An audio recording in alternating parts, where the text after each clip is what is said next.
তো কি অবস্থা সবার? আশা করি সবাই ভালো আছেন। আরেকটি ভিডিওতে আপনাদের স্বাগতম। এই হচ্ছে আমার হিরো এক্সট্রিম 125 এর বাইকটা। তো ইতিমধ্যেই থাম্বনেল দেখে যারা ভিডিওতে এসেছেন জেনে গেছেন যে আমার বাইকটাতে হচ্ছে 10,000 কিলো কমপ্লিট করা হইছে। তো চলেন এই 10,000 কিলোতে কি কি এক্সপেরিয়েন্স করলাম আপনাদের সাথে শেয়ার করি।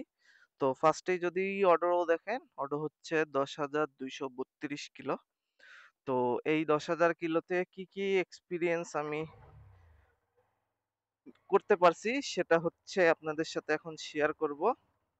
তো যেহেতু অনেক কিছু বলার আছে সেহেতু পুরাটা একটা ভিডিওতে বলা পসিবল না, যার জন্য এটা দুইটা পার্ট হবে। একটা পার্টে শুধু আমি ভালো বিষয়গুলো বলবো এবং একটা বিষয় খারাপ বিষয়গুলো বলবো। তো আজকের পার্টে হচ্ছে ভালো বিষয়গুলো বলবো। তো প্রথমেই যে কথাটা বলতে হয় সেটা হচ্ছে এই বাইকটা কিনি হচ্ছে আমি ডিসেম্বর 29, 2024-এ। তো অলমোস্ট 6 মাস হয়ে গেছে। 6 মাসে 10,000 কিলো রাইড কমপ্লিট। তো এই 10,000 কিলোর মধ্যে আমি 3টা লং ট্যুর করছি। ওর মধ্যে একটা হচ্ছে ডেলং 16 ঘন্টায় 800 কিলো, একটা ডেলং হচ্ছে 600 কিলো, দেন আর একটা হচ্ছে 300 কিলো। তো 3টা রাইডের এক্সপিরিয়েন্স 3 রকম ছিল, যেহেতু বাইকের আস্তে আস্তে বয়স বাড়তেছিল। এখন যেরকম বাইকটা পুরা পারফরমেন্স বেজ হয়ে আছে। তো প্রথমেই যে বিষয়টা নিয়ে কথা বলবো সেটা হচ্ছে এটার ফিচার্স অ্যান্ড লুকস।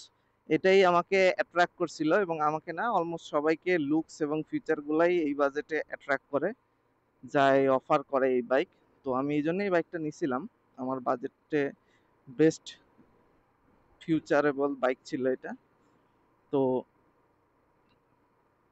এখন কথা বলি হচ্ছে এই বাইকটা নিয়ে সুবিধার বিষয়গুলো নিয়ে। তো প্রথমে যেটা নিয়ে কথা বলতে হয় সেটা হচ্ছে এর কন্ট্রোলিং সিটি বলেন হাইওয়ে বলেন, সুন্দর, একদম ওয়েল ব্যালেন্স একটা বাইক। ছোট হওয়ার কারণে জামজুম আরামসে বের হয়ে যাওয়া যায় এবং সিটির মধ্যে অ্যাভারেজ 50 থেকে 52 মাইলেজ পাওয়া যায়, যেটাও গুড ইনাফ। অনেকে এর থেকে বেশিও পায়, কেউ কেউ কমও পায়। এটা নিয়ে অনেক রকমই কথাবার্তা আছে, বাট আমি 50-52 এবং মাঝে মাঝে 45ও পাই। তো তারপরে যে বিষয়টা সেটা হচ্ছে এর সাসপেনশনটা হচ্ছে একটা ওয়েল নোন ব্র্যান্ডের, শোয়া ব্র্যান্ডের। আপনারা হয়তো অনেকেই জানেন শোয়া ব্র্যান্ডের সাসপেনশন হিরো এক্সট্রিমের পিছে ইউজ করা হয়। তো সাসপেনশনটা সফট কম্পাউন্ডের হওয়ার কারণে, যার জন্য গর্ত টর্ত, হালকা ভাঙ্গাচোরা রাস্তায়, একটু গ্রাম্য রাস্তায় অসাধারণ পারফরমেন্স করে।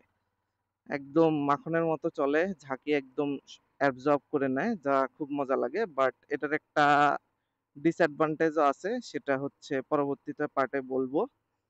তারপরে আমি এই পর্যন্ত বাইক 3টা সার্ভিস করাইছি। 3টা সার্ভিসে মোবাইল চেঞ্জ করাইছি, কোনো কিছু তেমন চেঞ্জ করাইতে হয় নাই। যেটা চেঞ্জ করাইতে হয়েছে সেটা আপনাদের একটু দেখাই। আমি হয়তো এর আগে একটা ভিডিও দেখছিলাম, যারা দেখছেন তারা হয়তো জানবেন যে হচ্ছে আমার যে ইঞ্জিনের যে হেডের এই মাঝখানের গ্যাসকিটটা হচ্ছে কেটে গেছিল। এখন এই যে উপরেরটা কাটা আছে, রিসেন্ট হচ্ছে এটা কাটছে।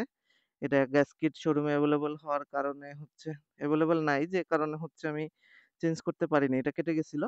যদিও এটার জন্য আমার কোনো টাকা পয়সা দিতে হয় নাই, কোম্পানি থেকে কমপ্লেন করার পরে অ্যাভেলেবল হওয়ার পরে আমাকে চেঞ্জ করে দিছে। হয়তো উপরেরটাও চেঞ্জ করে দিবে। তো 3টা সার্ভিসে মোটামুটি এভারেজ সার্ভিস পাইছি আমি। হিরোর সার্ভিসকে যদি আমার এক কথায় প্রকাশ করতে হয় তাহলে আমি বলবো হচ্ছে খুব আহামরি কিছুও না, আবার একদম খারাপ কিছু না, এভারেজ লেভেলের।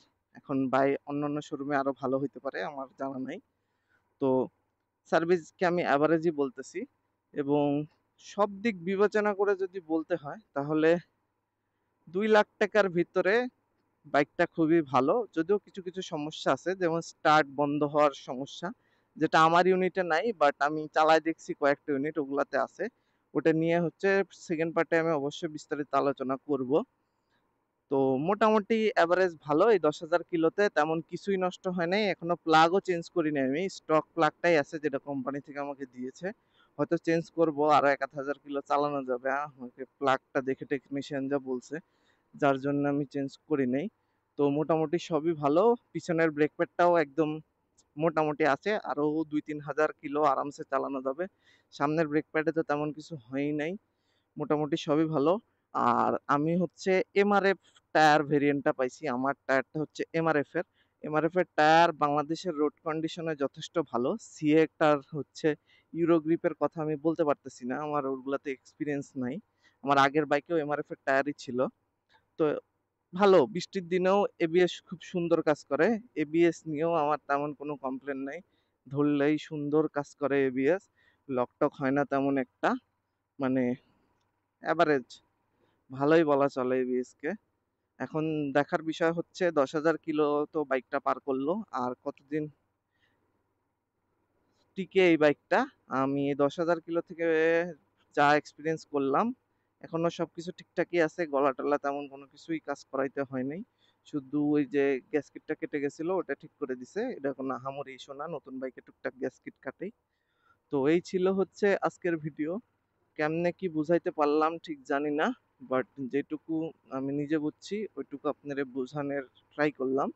এবং আমি আরো একটা ডেডিকেটেড ভিডিও বানাবো, যেখানে হচ্ছে এই বাইকে ট্যুরে যায় কি কি বুঝতে পারছি সেই সম্পর্কে আলোচনা করব। যে ট্যুরে যায় আসলে আমি কি কি বুঝতে পারলাম এই বাইক সম্পর্কে, 3টা ট্যুরের এক্সপিরিয়েন্সই একটা ভিডিওতে শেয়ার করার চেষ্টা করব। তো আশা করি সবাই ভিডিওগুলো দেখবেন এবং সাপোর্ট দিয়ে যাবেন এইভাবেই। তো এই বাইক সম্পর্কে কারো কিছু জানার থাকলে অবশ্যই আমাকে কমেন্টে জানাতে পারেন। আর যদি ভিডিওটি ভালো লাগে তাহলে অবশ্যই লাইক এবং চ্যানেলটিকে সাবস্ক্রাইব করে দিবেন। তো আজ এ পর্যন্তই, দেখা হবে পরের কোনো ভিডিওতে।